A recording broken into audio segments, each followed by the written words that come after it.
Hello, comment vas-tu? Ah bah j'imagine que c'est bien, on est vendredi et tout. Que du bonheur, que du bonheur. Alors j'aimerais revenir sur l'asservissement de l'homme. Donc on avait déjà évoqué l'histoire du sexe, on a évoqué dernièrement l'argent, il y a quelque temps on avait évoqué la cigarette. J'ai pas parlé de l'alcool, mais globalement c'est un peu... c'est pas un peu, c'est quand même un peu différent. Mais bon, tu comprends le principe, hein. Plus tu bois, moins tu vibres. Pas mal ça. Hein. Et c'est pareil si tu clopes. Hein. Et on a parlé l'autre jour de la fatigue. Métro, boulot, dodo. Hein. Va bosser plus pour gagner plus. Et puis pour être plus fatigué. Et puis pour être plus docile. c'est Monsieur Plus. Hein. Et puis maintenant, aujourd'hui, tout de suite, j'aimerais évoquer plutôt la notion de roulement de tambour, le jeu. Tain. Alors, dans le jeu, alors il faut faire attention, il y a le jeu genre je fais une petite ping-pong ou un petit badminton en famille. Non, je parle plutôt du jeu parce qu'au Japon, il y a ce qu'on appelle les pachinko. Le pachinko, tu sais, c'est ces espèces... Ah non, tu sais pas en fait, mais il faudrait que je fasse une petite vidéo là-dedans, c'est tellement bruyant en fait. Donc c'est l'équivalent d'un petit centre commercial en termes de taille. Et à l'intérieur, tu as les machines, alors c'est pas des machines à sous vraiment, en fait c'est des machines à billes. Et en fait le but c'est de récupérer le plus de billes. Et puis après, alors déjà tu achètes ton pot de billes, tu mets dedans, ça fait des petits parcours de machin, de bidule. Et si tu as de la chance, tu te développes.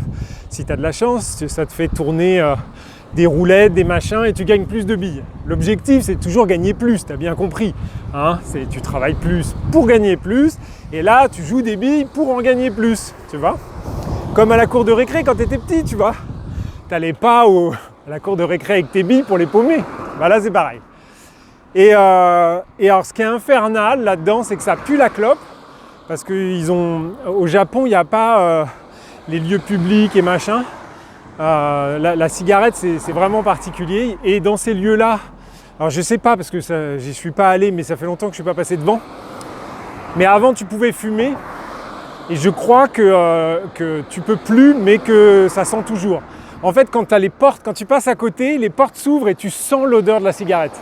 Mais tu sais le tabac froid là, immonde. Et ça fait un bruit parce que toutes ces billes qui tombent, ça fait un boucan d'enfer. J'annule, j'efface, je supprime, je transforme. Et en même temps, ça fait... comment dire? Tu sais, tu as tous les jingles. Et puis alors ça, les Japonais, ils adorent les jingles. Et ils te mettent un jingle par machine. Et si tu as 250 machines, tu as 250 jingles qui gueulent comme ça dans la pièce. Enfin, dans l'espèce de hall, en plus, c'est toujours des trucs très hauts et machin et tout ça. Donc, tu penses bien que on est loin de la Française des Jeux là, même si de toute façon le résultat au final, hein, ça n'est que l'asservissement de l'homme. Hein. Alors, comme toi tu es en France et que tu n'es pas au Japon, tu t'en tapes des billes qui tombent et tu as tout à fait raison, sache-le. Donc je vais te parler de la Française des Jeux. Ta-da-da-da. Tu sais, 100% des gagnants ont tenté leur chance. C'est la meilleure phrase franchement qu'ils aient pu trouver, tu vois, pour arriver à te dire, tu sais que le prochain qui gagne, c'est toi, en fait. Et en fait, non. Parce que dans aucun des cas, tu gagnes. Si tu joues et que tu gagnes pas, bah tu perds. Mais en plus de ça, tu as cette espèce de culpabilité, parce qu'au fond de toi-même, tu sais très bien que tu vas pas gagner. Et que si tu joues et que tu perds, tu te dis, bah franchement, t'es un crétin, je t'avais dit que t'allais pas gagner. Tu vois? Et puis tu as cette espèce de culpabilité où tu te dis, bah finalement, cet argent, j'aurais pu acheter des bons becs aux gamins, j'aurais pu acheter un croissant, tu vois? J'aurais pu. Donc ça, c'est vraiment malsain. J'aime pas du tout. Mais c'est mon point de vue à moi, hein, tu as le droit d'avoir le tien. Hein. Et l'autre truc qui est insupportable, c'est que même si tu gagnes, donc on te fait le grand chiffre et machin, Déjà, tu gagnes moins que ce qu'on t'annonce. Ça, c'est pas juste, puisqu'il y a l'État qui te pique des trucs et des machins. Et puis, après, tu sais pas quoi faire de cet argent parce que il y a ce sentiment de culpabilité de ne pas l'avoir gagné. Au sens, on a été élevé dans le fait que comment dire, pour gagner de l'argent, il faut travailler, ou il faut être malin, ou il faut le voler. Tu vois, il y a toutes ces croyances qui sont liées à notre histoire humaine, hein, pas simplement à la tienne ou à la mienne, mais à notre histoire collective, on va dire. Et par conséquent, le fait de récupérer comme ça une grosse somme d'argent qui tombe du ciel, on va dire, tu vois, et bien en fait, ça ne nous rend pas, je dirais pas que ça nous rend pas heureux, mais ça nous rend pas équilibrés, ça nous rend pas alignés, ça nous rend pas, tout simplement que parce qu'on n'est pas préparé en fait. Alors tu vas me dire, on n'a qu'à se préparer. Et bien en fait, c'est tout l'objet de cette vidéo en fait. Je voudrais te préparer au fait que tu vas avoir une grosse somme d'argent inattendue comme ça, qui tombe du ciel. Et ce que je voudrais, c'est que tu n'aies pas cette culpabilité justement de se dire je ne l'ai pas gagné, c'est pas mon travail, tu vois, est-ce que c'est vraiment juste, est-ce que c'est vraiment bien, tu vois. La notion d'abondance en tant que telle, on est assez d'accord, c'est-à-dire qu'on se sent à l'aise avec le fait de se dire, voilà, quand même, en tout cas Denis l'a dit, on est des êtres de lumière, Dieu nous veut que du bien, il n'y a aucune raison qu'on vive dans la misère, qu'on ne profite pas de l'abondance. Ça c'est vrai quand c'est l'abondance, mais quand l'abondance se transforme en argent, là, il y a d'autres croyances qui interviennent. C'est toutes les croyances qui sont liées comme je te les ai évoquées tout à l'heure, au fait que l'argent c'est mal, que les gens qui sont riches, ils sont pas bien. Alors bien évidemment que j'ai véhiculé cette croyance-là aussi, puisque on a parlé à plusieurs reprises de notre champion du monde français de la grosse fortune. D'ailleurs, pour la petite histoire, je voudrais juste revenir là-dessus, pas sur lui, mais ce que j'ai trouvé génial, c'est que quand Forbes a publié les résultats, les journalistes se sont offusqués.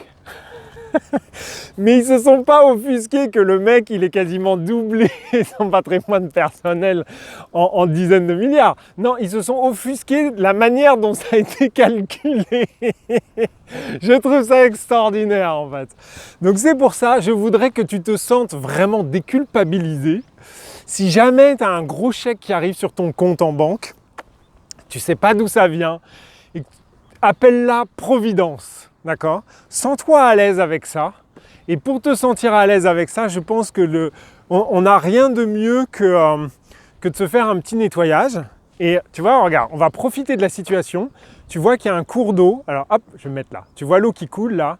Donc tu as compris que j'étais près des rizières, d'accord? Et que la rizière, ce qui est important, c'est que l'eau circule en permanence, en fait. Elle ne stagne pas, hein, d'accord?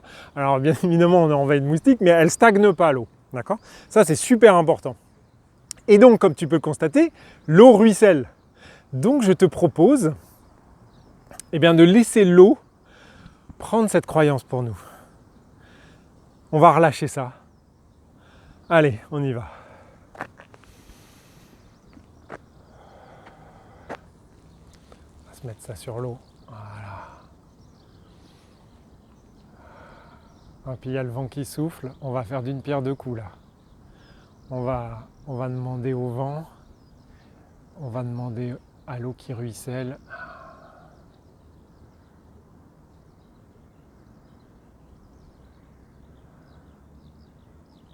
Merci de bien vouloir emmener toutes mes croyances relatives à l'argent qui m'empêchent d'avancer, qui me culpabilisent, qui m'empêchent d'être heureux ou heureuse dans ma vie.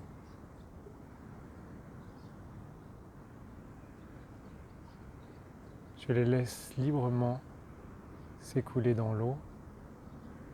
Je les laisse librement s'envoler avec le vent, ici et maintenant.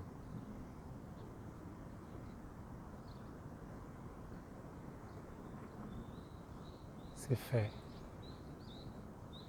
Gratitude, gratitude au vent, gratitude à l'eau.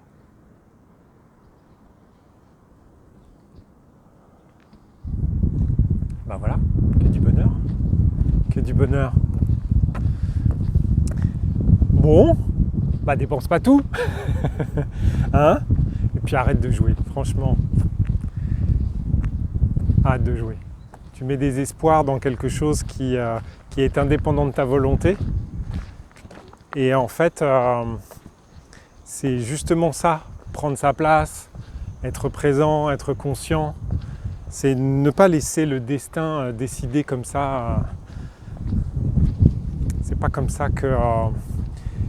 c'est un peu subtil parce que ça n'est pas ne pas lâcher prise et laisser le destin agir ou la vie ou le hasard ou Dieu ou comme tu l'appelles. C'est pas ça. C'est qu'en fait derrière ça il y a quelque chose de dépossédant de ta propre comment dire, c'est de ta propre puissance dans le sens où si tu vas acheter ton billet de loto, tu vas le déposer et que tu vas avoir de l'espoir derrière ça, mais en fait cet espoir-là, tu t'en dépossèdes. Alors que l'espoir qui est lié à la confiance dans la vie, le fait que peu importe l'argent dont tu as besoin, hypothèse que ça se chiffre en centaines ou en millions d'euros, eh ben, si tu as confiance en la vie, cet argent-là va venir. En revanche, si tu espères que tu le gagnes comme ça avec le loto et tout ça, il y a quelque chose de biaisé en fait. Et je pense que ce qui te revient, alors tu vas me dire oui, il y a des gagnants et machin, oui, mais n'oublie pas que tout ça c'est des expériences et que gagner cet argent-là comme ça, c'est plus une expérience pour te tester qu'une expérience pour te soulager de ta vie ou des choses comme ça. D'ailleurs, regarde tous les gens qui ont gagné de l'argent par ce biais-là, ce qu'ils en ont fait, ce qu'ils sont devenus. C'est très intéressant en fait, humainement parlant. Et alors après, tu as toujours les journalistes qui disent ouais, ils n'étaient pas habitués à gagner de l'argent ou machin.